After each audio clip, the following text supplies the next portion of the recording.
سیر 15 ساله داشتیم به نام امیر شاهپسندی. امیر رو بردن توی مقر. من خودم به گوش خودم حدوداً 300-400 تا کاب صداشو میشنیدم که میزدن روش و بعد بردنش به سمت مقر. دیدیم پا برهنه داره میاد ولی حالش عادی نیست. 2 تا سرباز بعثی، یکیشون یه دسته کلنگ دستش بود، یکیشون هم یک کابل. امیر رو آوردن از جلو آسایشگاه ما عبور دادن. یه اتاقی اون ته بود، بردن گذاشتن داخل اون اتاق. شب شد. تمام شب صدای امیر رو ما میشنیدیم که میگفت سوختم. ما میگفتیم خب لابد کابل زدن بهش که بدنش داره میسوزه، هم از این کابلا که همه میخوریم.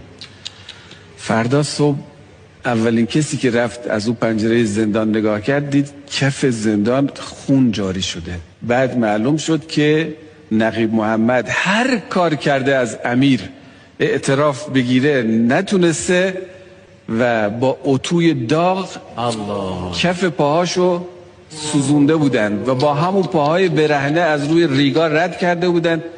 امیر 6 ماه رو دست میبردیمش دستشویی. حالا نکتهش بگم، چند سال از سال 62 میگذره، نزدیک 40 سال. خدا گواه امیر همین الان هر هفته باید بره بیمارستان برای تزریق ژل کف پاهاش به خاطر اون شکنجه. یعنی ما آزاد شدیم، 40 سال گذشته دیگه کتک نخوردیم ولی امیر هر روز داره کتک میخوره هنوز. یه روز به من گفت که احمد، گفتم چی؟ گفت به خدا درد ژل تزریق کردن از درد او زدن کابلا بیشتره. رفته بود که پول بیمه‌ش رو بگیره، هزینه داره دیگه. مسئول بیمه گفته بود که اینا عمل جراحی زیبایی محسوب میشن.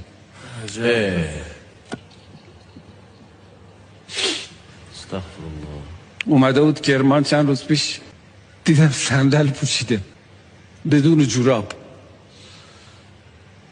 من که فهمیدم، گفتم امیر پاهات میسوزه. کاره